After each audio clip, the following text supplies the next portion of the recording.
Welcome back to Zoro's News Channel 21, and there is a news update on what's been going on across the country or everywhere. There has been reports with different tragedies and protesters protesting about how they feel about Black Lives Matter.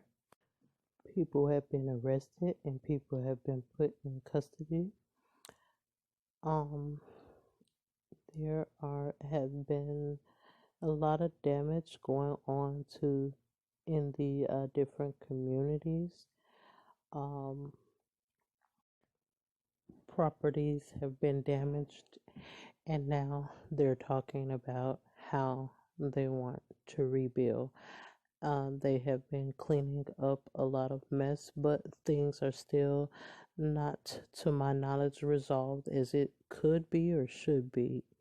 So I'm hoping, and of course, everyone is hoping that they will get these things resolved as quickly and in a timely manner as possible.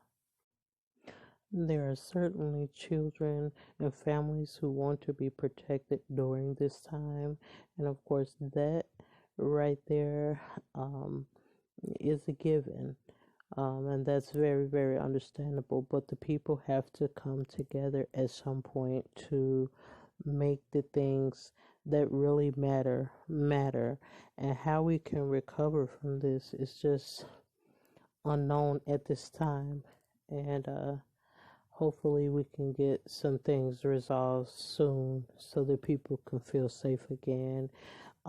They have, of course, a curfew put out there, and it's just not the same at this point in time. So, of course, the um, people have been through this years and years before.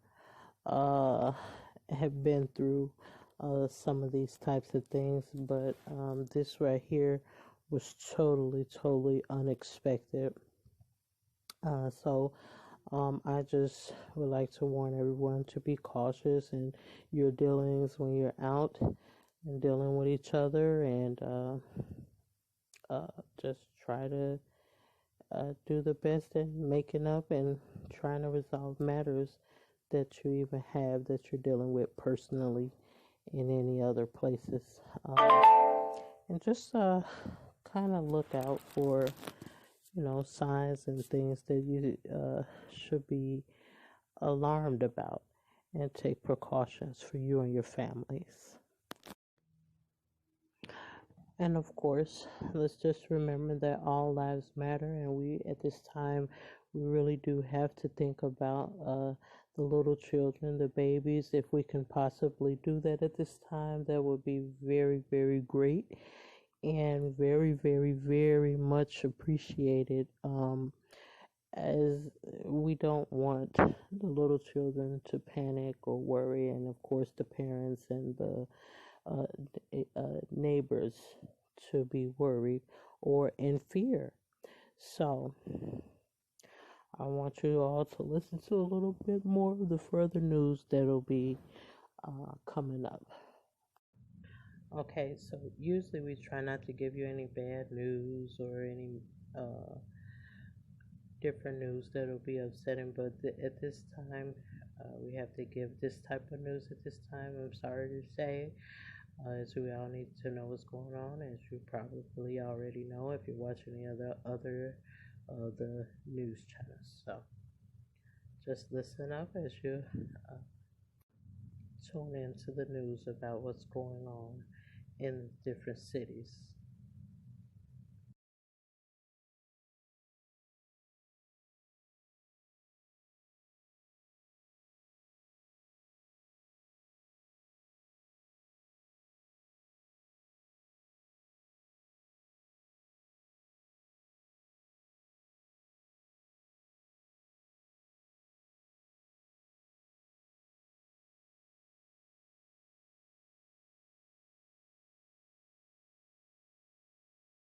If you look at what happened on MLK's day, he never resorted to violence. And look at the amount of change that happened through the civil rights movement.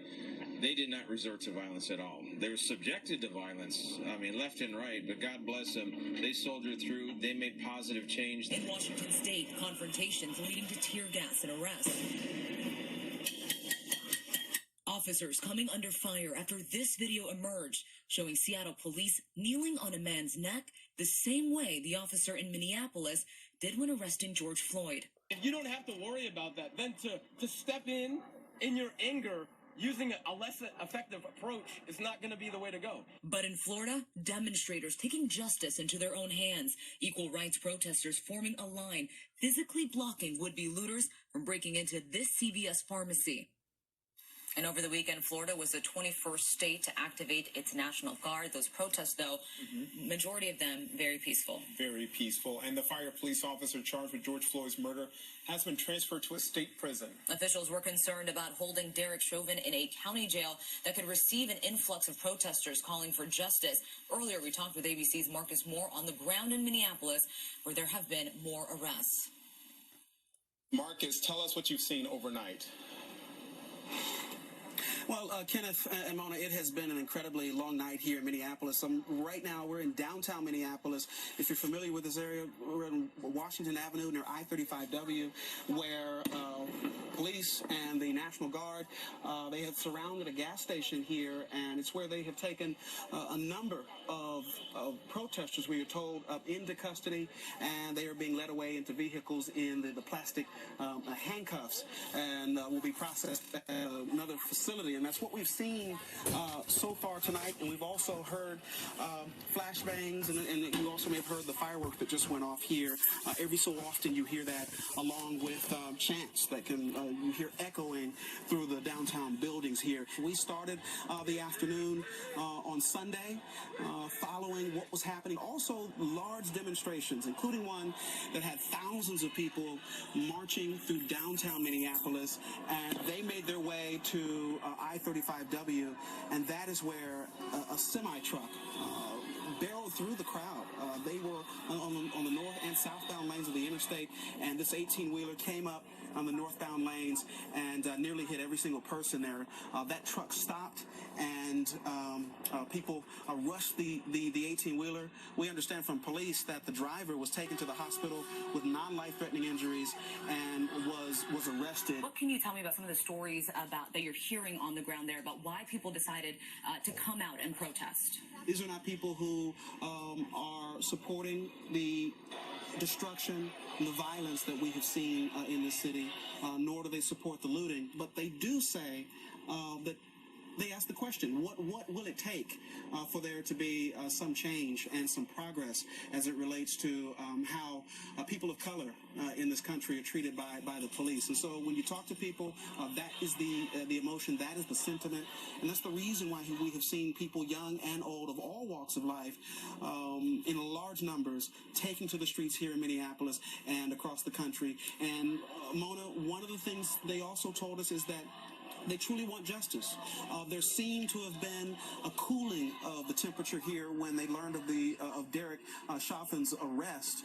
But they said that there were 3 other police officers who were involved that day, and they want them to be arrested. And they don't plan to leave. They don't plan to stop protesting until all of the officers have been arrested and charged. Our thanks to Marcus Moore there on the streets in Minneapolis. And as we said, this is not just happening in Minneapolis. Now, almost 1,000 miles east, Philadelphia is among more than 20 cities under a curfew this morning. Peaceful protests during the day morphed into violence and looting. Public transportation is shut down until 6 a.m. The city's mayor said the scene left him saddened and disappointed beyond words. In New York City, protesters shut down the Manhattan Bridge on a march from Brooklyn into Manhattan. Some clashes and fires were reported. Police made more than 300 arrests, and on Saturday, they arrested Mayor Bill de Blasio's daughter. Meantime, city officials are blaming the violence on outside groups. They say 20% of those arrested are from out of town. And in Boston, a day of peaceful protests turned into chaos last night. Looters broke into numerous stores and a mall where they were seen running out with merchandise. National Guard troops were deployed to help police deal with the situation. A reporter from our station in Boston witnessed an SUV hitting several people in the street. It's unclear if there were any injuries. And in Atlanta, 2 police officers have been fired following their actions during protests Saturday night. Atlanta police released this body cam video showing tasers being used against 2 college students who were then forcefully dragged out of their car and arrested. Police tried to stop the car repeatedly before the driver pulled over. Atlanta's mayor called it an excessive use of force. In addition to the officers who were fired, 3 officers were also disciplined. Disturbing video there, that body cam that was released, and you hear the pleas and the cries of the young people who were inside who were confused about exactly what was going on. And we just gave you a glimpse of coast to coast what has been happening in this country over the weekend. But I do want to point out that we have yet to hear words of unity, words of hope, or even a national address coming from the President of the United States. It seems that a lot of the tweets that he's been sending out, because he's been very active on Twitter, have been accusatory, have been loaded, I would say. Right. Some of the words that he was using to describe what he would do if protests got out of hand in front of the White House, talking about vicious dogs, talking about the use of ominous weapons. Yes. Talking about even on Friday when he used the words made infamous by that former Miami police chief, who basically said, when the looting starts, the shooting starts, insinuating that that police should be shooting American citizens. And so it just seems that we have yet to hear the nation's leaders. The White House did say that when the president spoke at the, obviously the shuttle event over the weekend, that was his time to address some of what's been going on. But then it's the tweets that people have been paying attention to, and people think that they have been pretty divisive when you have a nation that is already divided. Coming up, the sheriff in Michigan, whose single act of humility may have changed the course of history. Plus, in city after city, protesters all but toss aside concerns about social distancing. Our health expert weighs in on the new worry about a potential spike in coronavirus infections. And later in the skinny, Mariah Carey belts out her own anthem demanding justice. You're watching World News Now. Regulated, bigger. Police and looters smashed windows. In Los Angeles, police fired tear gas at demonstrators. And those large crowds in cities across America all weekend are raising new alarms among health officials, triggering worries of a potential spike in COVID-19 infections. I spoke earlier with Dr. Imran Ali. Dr. Ali, I want to thank you for joining us this morning. This weekend, cities around the country where we once saw empty streets after stay-at-home orders were put in place had thousands out protesting the death of George Floyd. In one of the cities, Atlanta, the mayor is now urging protesters to get tested for COVID-19. What are your thoughts about how this may affect the spread of the coronavirus? Well, I first want to say this is a very difficult time in our country, and we really need to address a lot of issues. But protesting is one of our, most important parts of our democracy. But we have to do it safely. And I've been looking at the protesters. Some of them are wearing masks, but some of them aren't. And there's a lot of yelling, as can be expected with the emotions. And if you can see all of us becoming so close together, the social distancing aspect has been completely, neglected. But also just yelling, respiratory droplets become more wide and more increased, with yelling. They did actually a study on this. So when you yell up to 90 decibels, they measured that you can emit up to 53 particles in one breath when you're yelling, whereas only 6 particles of viral particles when you're speaking in a normal tone. And this is very disturbing when you have no masks, when you're all so close to each other and you're yelling. You really are creating a bad scenario for the virus to become more transmissible. And as the country reopens, the superintendents of Los Angeles and San Diego schools issued a joint statement questioning whether they will be able to hold in-person classes in the fall, saying, quote, opening our schools will not be as easy as separating desks or placing pieces of tape on the floor. Are you surprised by this? And what do you think is the biggest hurdle that schools face right now when they reopen? What we really need, Mona, is a robust testing program where we can do rapid tests and get rapid results in contact tracing. And we're not there yet. And we do have a couple of months before school starts in the fall. But it's going to take a lot of effort and a lot of funding and a lot of manpower to initiate this testing program. Our thanks to Dr. Imran Ali there. When we come back, words of hope, both spoken and sung from America's sports stars and celebs. And Bruce Springsteen's latest tribute, The Skinny, is next. The governor there revealed that Jay-Z called him to echo protesters' demands for justice for George Floyd. Meanwhile, Beyonce took to Instagram with this heartfelt message. I'm not only speaking to people of color. If you're white, black, brown, or anything in between, I'm sure you feel hopeless by the racism going on in America right now. No more senseless killings of human beings. No more seeing people of color as less than human. We can no longer look away. George is all about... Beyonce then urged her nearly 150 million followers to sign the petition for justice at the link in her bio. And finally, Mariah Carey lent her vocals to a call for unity, belting out a song she wrote for her very first album. There's got to be a way to connect this world today.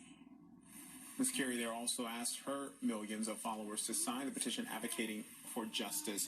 So many people, they always say, oh, why do we want to hear from the celebs? This is why. They have a huge following. They have a powerful presence, especially on social media.